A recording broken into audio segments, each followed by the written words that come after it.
International Airport. The Live 5/6 Skyview Network, sponsored by Terry Lambert Hyundai. Well, we've had some mild days, but that's it's going to continue. The mild, but we're going to throw some rain in the mix, especially as we head into the overnight hours into tomorrow. A full look at your 5/6 forecast is coming up. Right now on News Channel 6 at 4, what you can expect for your commute as the final phase in a road widening project gets underway at the Grovetown exit on I-20. We have a live report. Plus, we're learning more about the school district plan in Richmond County for the next 5 years. And curbing homelessness in the CSRA, a panel discussion on what's being done. Your News at 4 starts now. Live from Television Park, this is WJBF News Channel 6 at 4.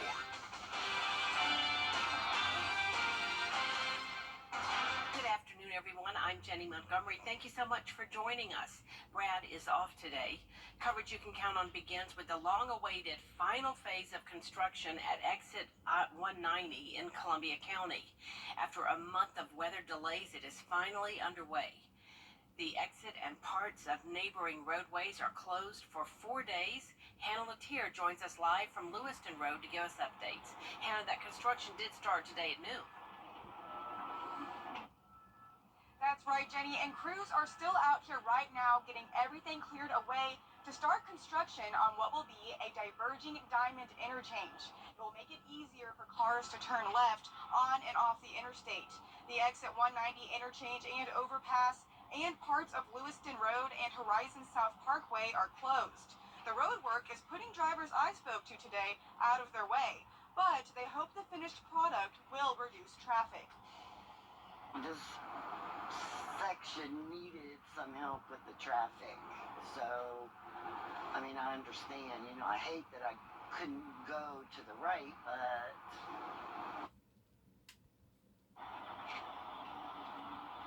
construction should be complete by Monday morning. Detours will be at exits 183 and 194. Live in Grovetown, Hannah Latier, WJBF News Channel 6. Thank you so much for that live report. This weekend, the Augusta Sports Council is hosting its half marathon, 5K, and 10K. It's on Saturday, beginning at the Augusta Common on the Reynolds Street side. This will affect traffic in and around downtown Augusta, the Augusta Canal, Somerville, and Lake Olmsted. The race begins at 7 a.m. And speaking of downtown Augusta, it's been more than 4 months since Riverwalk Park was renamed for former mayor Ed McIntyre, but there's still no evidence of that at the park. Commissioners have given final approval for the decision of the signs going up at the park. They'll be placed at the bulkheads at 8th Street and 10th Street. City officials say the final design will be a permanent metal sign without any other city logos. No, it won't be a banner. There'll actually be laser cut metal letters that's cut out of metal, and then they will be bolted into the brick. And the color of these things? The commission has voted to do that dark green Augusta color, so that's what we'll get it done in. Lampkin says the cost of the two signs will be $14,000. No timeline yet on when they'll be installed and unveiled. It is time now for a first check of our weather with Chief Meteorologist Tim Miller. A lot of smoke today in the air. Yeah, a lot of haze in the air, and in fact, we go to the park where you can certainly see it. A lot of haze in the air, and that's not pollen, Jenny. That's going to come in a couple weeks for sure. But it's all because of some controlled burns that have just been causing us a lot of smoke. So, yeah, and it could also cause some respiratory issues for those that are very sensitive to it for sure. But it's sort of made the sunshine not as pretty today. So we've got, there's been a nationwide outage of cell phone service, and some of the data that we use to get information goes through cell lines, through the thermometers and all the information. It's a long story, but that's why you'll notice a lot of these temperatures are missing. So that's the case, and we're working, obviously nationwide, we're working on to solve that problem. So a lot of the data, including wind speed, temperature, is missing. I would venture to say we're clearly in a mild condition, no doubt about it. Temperatures and allergies go hand in hand here. 8.8. The higher the temperature this time of year, the more we're going to get things starting to bloom. Notice by Sunday, we're sitting almost at an 11 with the pollen, so we'll really start to have the pollen affect us in full glory coming up as we get into the next week. Clouds around, yes, we certainly have some clouds across the two-state. Any rain remains well to our west, but that rain is headed our way as we get into tonight. So yeah, Jenny mentioned the haze, all these little red dots. All right, that's controlled burns. So enough of that. We'll give you plenty of haze around. 81 Dallas, 76 Houston, 75 in Montgomery. So notice some cities not able to report because of those outages, but nonetheless, the warmth is headed our way. Tonight, 60 degrees at 7 o'clock. Clouds will increase as we get through the overnight hours. Then tomorrow, we'll introduce some scattered showers, maybe some thunderstorms, at least till about noontime. I think really anytime after 3 o'clock, we're fine. But then we're at 70 degrees. All in all, not a bad forecast. We'll talk more about that in detail and what to expect hour by hour coming up in just a few minutes, Jenny. All right, Tim, we appreciate it. Augusta University is working to help students experiencing domestic, food, and financial insecurity. Bria Smith has the story. Homelessness does not look like the scraggly guy on the side of the road anymore. It does not look like an addict. In 2023, Augusta experienced the largest percentage of homelessness since 2007. Today, local leaders are working against the increasing number. Our student body, we have students who experience food insecurity, housing insecurity, and our goal is to see how we can support and combat that. It's an issue that could stem from many factors, including addiction, abuse, financial difficulties, and more. It's important for us in medicine to be actively engaged with everybody else in the community that is providing services that engages the whole range of human experiences that my patients are dealing with. That's why Thursday morning's homeless panel was geared towards making sure people knew the fundamentals. What is common among college students is staying with their friends, right? Having roommates, but then roommate issues can come up and several things can come up that disrupt that housing situation, and so it puts them in a gray area where they're not sure, what resources do I have access to? I don't think I'm homeless at all. Panelists discuss the importance of recognizing it not just by what it looks like, but who it's impacting. Housing instability, and usually that we find that out by maybe a student's missing class often. Maybe a student is unable to produce their schoolwork. Maybe they're hungry more often. But we also see people who are healthcare professionals who are stealing drugs at work and get into issues with their licensing board, and we see them. We see people who are students here. We see people who are just, normal-looking people out in the community that have a problem with alcohol or pain pills. Despite the uptick within the homeless population in the CSRA and specifically in Augusta, students, faculty, and the local government hope that by working together, they can find some solutions to the problem. In Augusta, Bria Smith, WJBF, News Channel 6. The Richmond County School System announcing some major changes that will happen over the next few years. This is part of the proposed 5-year facilities master plan that was released last week. The plan calls for some schools to merge, meaning that some schools would be closing if things move forward. The two notable schools closing would be Josie and Glen Hills High Schools. Leaders say the plan is simply a rough draft at this point, but the hope is to benefit everyone involved. It's not done to erase the memory of any school name. It's not done to upset parents. It's not done to change our busing schedules. What it's done is to take full advantage of what programs these schools will have in them for the students who are attending school today. The Board of Education will have public information sessions with families in the coming weeks. The first will be at A. Bryan Mary Elementary School on March 4th. Happening today, North Augusta High School is breaking ground on new baseball and softball fields. The $8.5 million project will be on Knobcone Avenue, which is across the street from the football stadium. It includes 2 fields with stadium seating, scoreboards and lights, restrooms, concessions, and locker rooms. Construction should wrap up by March of 2025. It's going to be an exciting day for North Augusta. The city of North Augusta, they're getting their space back that they need, that they've been loaning to us for years. The high school is getting the space that they deserve, and these student athletes are going to get a safe place to be right on campus without having to travel off campus. So there's so many benefits that come from this. The groundbreaking ceremony is at 4:30. Construction will begin around the beginning of June. This is the last day for early voting for the South Carolina Republican presidential primary. You have until 6 o'clock tonight to cast your ballot at your county's voter registration office. The GOP primary is Saturday. And in Georgia, early voting continues for the March 12th presidential primaries. It will last through March 8th. This is for both the Democrat and Republican parties. Coming up, a new warning about a popular elective eye surgery. We've got that story ahead. And we are exactly, how many days till spring? 26 official days till spring. I say official, but it's going to feel very spring-like with your forecast coming up. Good prices, good service. Come to Lanier's, 1831 Walton Way. And hey, when you think of me, think Lanier's.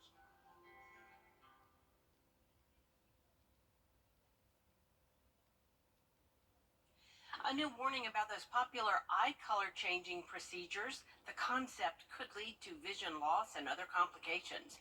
Tim Pulliam speaks with an eye doctor on the serious risks and benefits.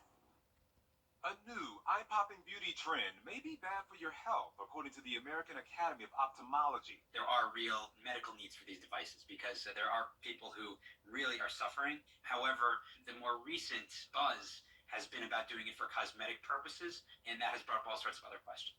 Researchers warning about the dangers of two cosmetic eye color changing procedures getting buzz on social media. These are two very different procedures. The first one, iris implant surgery.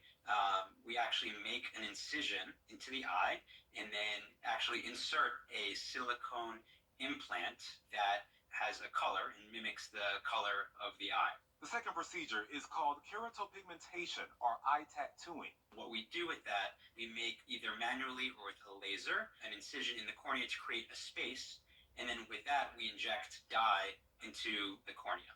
Iris implants are FDA approved for patients missing some or all of the colored part of the eye because of injury or birth defect. But the AAO recommends people thinking about iris implants or eye tattooing as a purely cosmetic procedure should talk to their ophthalmologist to fully understand the risks, which doctors say can outweigh the benefits. Risks including infection, dye leakage into the eye, and even blindness. We're concerned about infection, light sensitivity. You're at risk for eye pressure issues like glaucoma, cataract. You can have direct or indirect damage to the cornea, and you're even at risk for loss of vision and blindness with these surgeries. But there is a safer alternative for those who want to change their eye color. If someone is interested in changing the color of their eyes, the safest way to do that may be with color contact lenses. If you're interested in color contacts, it's important to see your eye doctor and get prescription colored contacts. Tim Pulliam, ABC News, Los Angeles. Yeah, the colored contacts are one thing, but the surgery? Wow, never heard of it. Health officials say if you want to use colored contact lenses, they should be fitted by an eye professional and not ordered online. Doctors say your vision is too important. A programming note to tell you about: the 7 p.m. newscast is preempted tonight. Instead, we invite you to join us for this year's Honoring Black History special. News Channel 6 is highlighting people who have made their mark on our community. It's tonight at 7 o'clock right here on News Channel 6. We'll be right back. I'm attorney G. SFA-funded is responsible for the content of this advertising. It's a new year, and many homeowners start thinking about home improvement projects this time of year.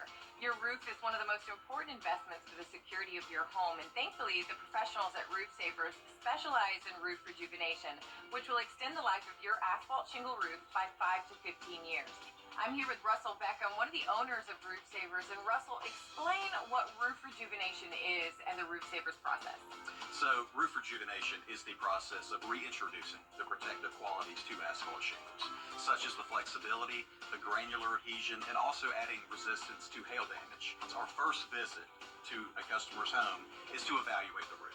We are looking for any leak-prone areas such as damaged pipe boots, loose chimney flashing, things like that, and we want to correct all that before the process is started. Then we will soft wash your roof to make sure all the black algae and moss and dirt come off. Then the roof is treated with the rejuvenation to extend the life of the roof. The roof is a major expense. This product can save you a ton of money. As you can see the before and afters, and it is plain as day. This was simple. in and out process. It's a win-win for everybody.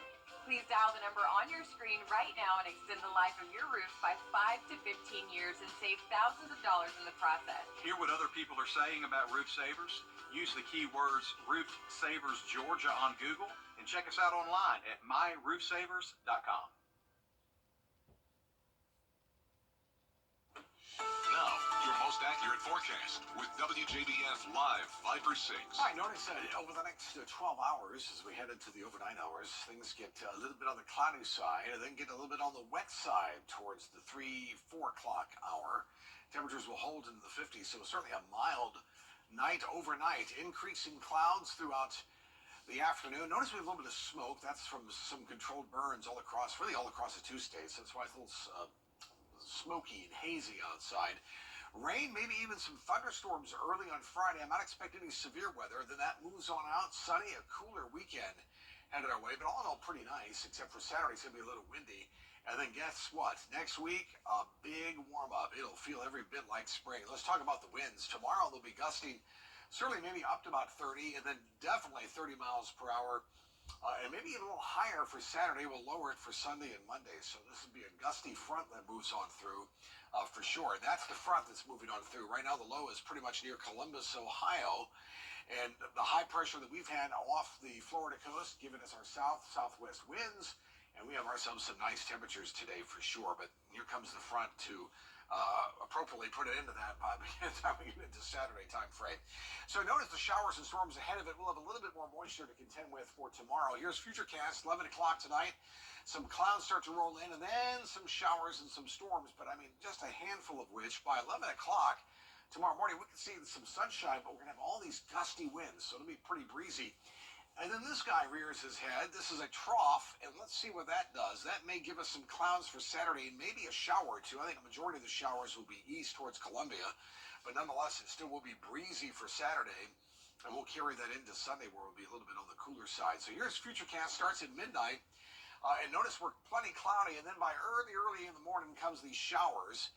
Again, maybe a rumble of thunder, but not much. I mean, by noontime, we're breaking out into some sunshine, and then certainly some clearing by late afternoon, maybe a stray shower in our eastern viewing area.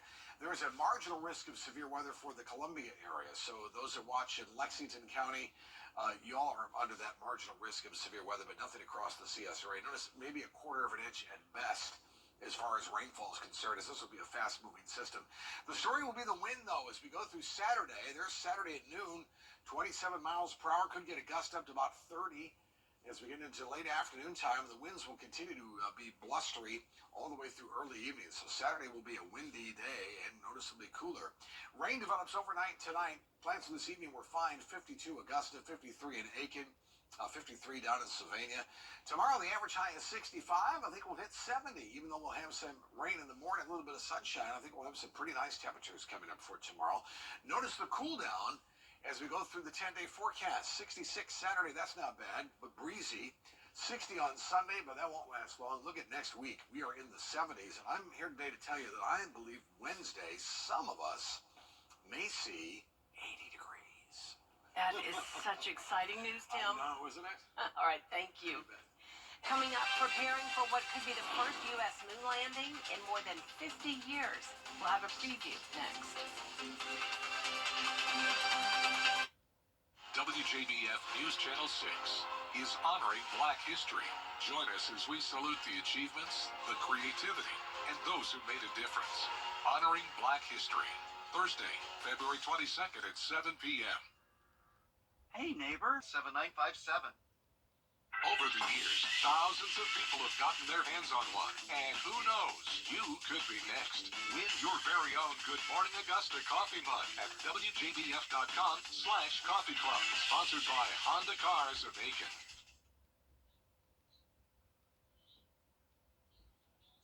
An unmanned U.S. spacecraft is set to land on the moon today at 5:30. That's just a little over an hour from now. If the Odysseus spacecraft lands successfully, it will mark the first U.S. vehicle on the moon in more than 50 years. We're taking a live look now where NASA and the Artemis program are targeting the same location. Actually, what you're seeing now, though, is an interview with some astronauts here on Earth, and they're talking about this site in the south part of the moon where they want to hopefully land. Only 3 other countries have reached the moon with robotic vehicles in the 21st century. This will be the 3rd lunar landing attempt by a U.S. spacecraft in less than a year. So interesting. And there's more coverage you can count on coming up at 4:30, including presidential candidate Nikki Haley attempting to clarify her comments on that Alabama Supreme Court ruling. Don't go away.